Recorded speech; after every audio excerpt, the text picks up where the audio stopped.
Roar! Roar! Roar!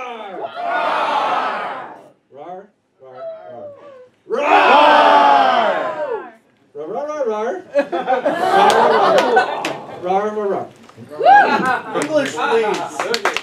Roar, roar, roar, roar. Roar, roar, roar.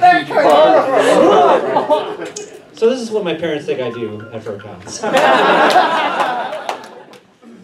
Anyway, welcome to Three-Headed Monster!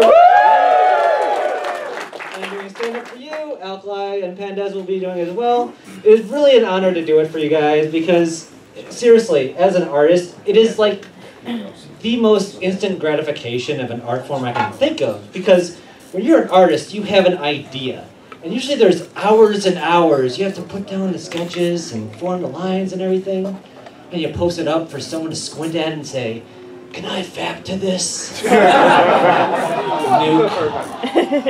Whereas in stand-up, I could just come up here and be like, "So here's something I thought about when I was taking a shit." But I have those weird thoughts, and I always have to share them with people. And Twitter kind of works, but I was just thinking things like, if a soldier's on the battlefield and he jerks off, is that technically a tug of war? Things like that, and like, in other words, like, another thing I think about, like, dragon should also be a verb. Because, like, there's animals that get that, like, oh, ram something with your car, or you ferret something away. I want just be like, yeah, I dragging the shit out of that burrito. You know exactly what I'm talking about. And another thing I noticed is, like, you can make anything more legit if you just add syllables. So if anyone's, like, giving you shit for, like, hey, you one of those furries? Like, actually, I prefer the term Anthro-American. So at the holidays, as in the cold holidays where we give each other gifts to forget that we're freezing our balls off, my favorite holiday is actually the 4th of July. Because we celebrate America the way, by doing the two things America does best. Eating and blowing shit up. I'm surprised we just made the exploding pizza. Boom Pizza. It's like a drone for your mouth. We gave a taste test to an ISIS member, and it's official. All 500 pieces of them love Boom Pizza.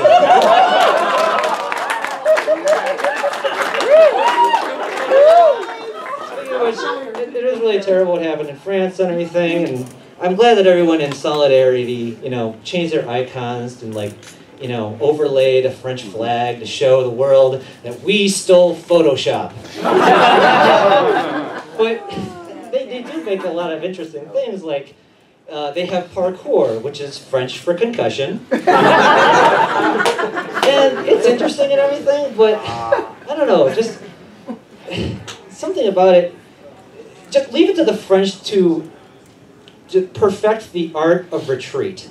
People tell me it's from point A to point B, but every time you see it on TV, it's some skinny foreigner running away from James Bond. The guy who jumps over a wall, and then James Bond runs through it, like an American. Actually, he's British. I know, but James Bond should be an honorary American, because he treats foreign countries... No, he treats foreign women the way America treats foreign countries. He finds them, screws it, and they die.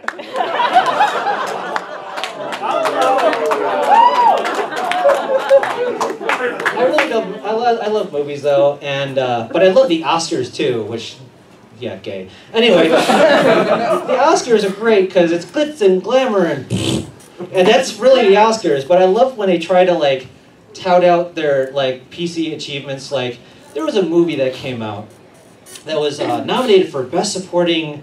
No, it was for Best Screenplay, and it would show a clip of that movie. But it was so fucked up, because it was Precious. It's this movie that takes place in the inner city, and to represent the film, they showed a fat black girl steal a bucket of fucking chicken and run. Me and Dreger are watching this, like, what the fuck was that? I think we had to rewind, because I was like, yay! Run. That would be like if, like, for Philadelphia, they're like, ladies and gentlemen, Tom Hanks for Philadelphia. And they just show him getting butt fucked by Elton John while doing some poppers or whatever. That's just wrong. Amazing moment in film history. I don't know. I think I'm just getting old, though. Like, I get more easily annoyed at most little things. Like, okay, back in my day, when talk shows, people would talk to each other. And I've noticed, like, Tonight Show and Jimmy Fallon, he will have the guests, like, play, like, little board games and stuff, and it just annoys the shit out of me. I know I'm an old man, but I don't know what it is. Like, if it at least was related to the guest in some way, like, you know, just screw with them for a little bit, just like, oh, tonight we got O.J. Simpson on, and tonight we're gonna play Clue.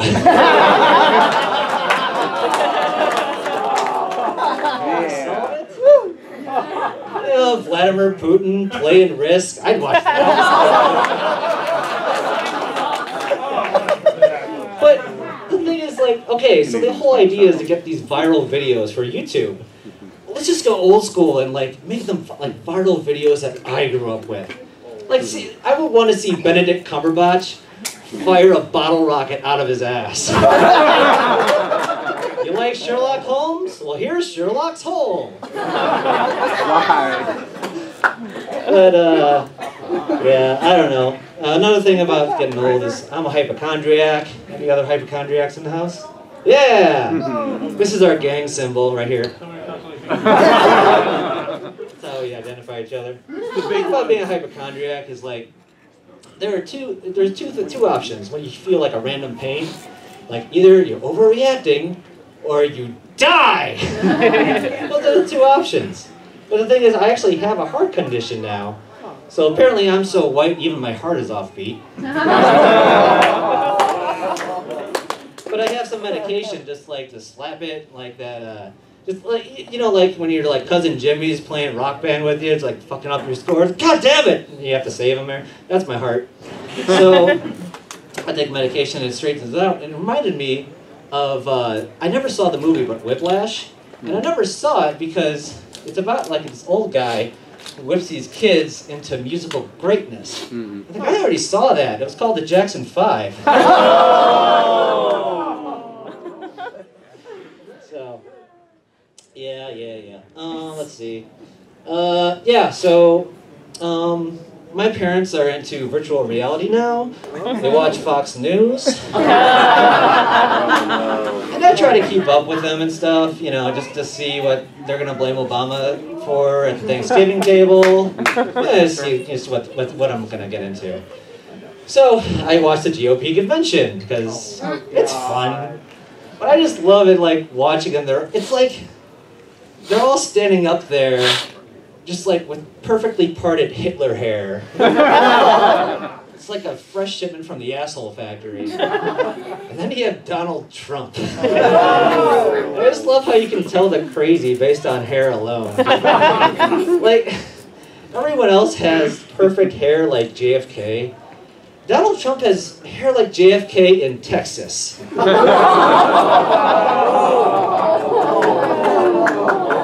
Yeah. So, yeah.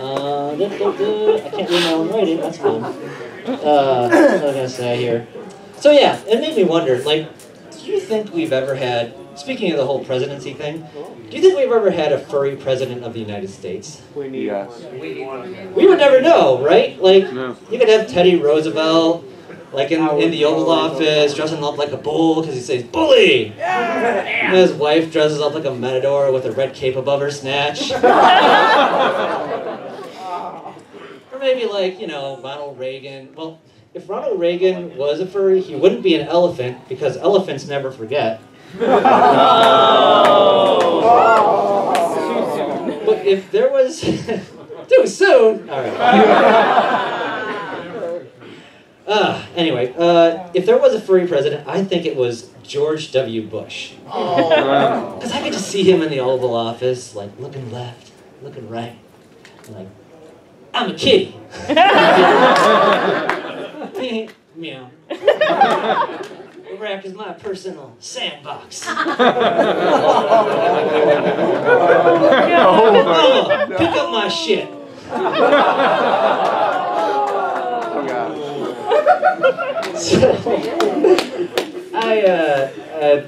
One of those things I really enjoy. Everybody play Rocket League? Yes. Yeah. I love the game, and it's one of those like just guilty pleasures because it's really fun, and I get really emotionally invested against people with ridiculous screen names. So I'm like getting all into it, and I'm just like, nice shot, jizz hat. Wow, what a great score by Raging Chlamydia. By the way, these are all real names. I'm not making them up. Raging Chlamydia, wow, he burned him there. All right. My absolute favorite though, I was like, my brother and I couldn't stop laughing.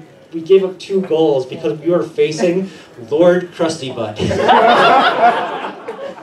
So, that's my addiction, it's fun. What the fuck does that even say? Oh yeah. All right. That's fun when you can't recognize your own writing. All right. Anyway, so I've discovered a lot of things about me over the years. Like for instance, I found out if I have beer for dinner, I can make a WMD in my tummy. And you know, I would say that like I farted, but that would be like saying New Orleans had rain. So, me went out for the night. I hadn't eaten all day, and I had like a pitcher and a half of beer. And we're laying there at night, and around 3, 4 a.m., I unleashed the beast. And normally, Alkali is really hard to wake up. He's just, normally he's shaking, he's like, come on, Alkali, whatever. He just darts up and goes, "Did you shit the bed?" We went through the whole house. We had to open every window. Now whenever I even hold a beer, he just looks at me. Like a Vietnam vet looks at an Asian businessman.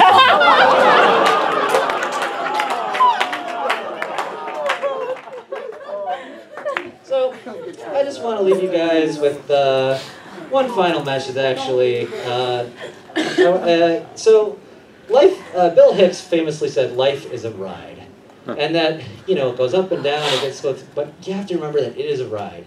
But I always think it's one thing that we always forget is that everybody's ride is vastly different, or we're all kind of similar, but they're way different.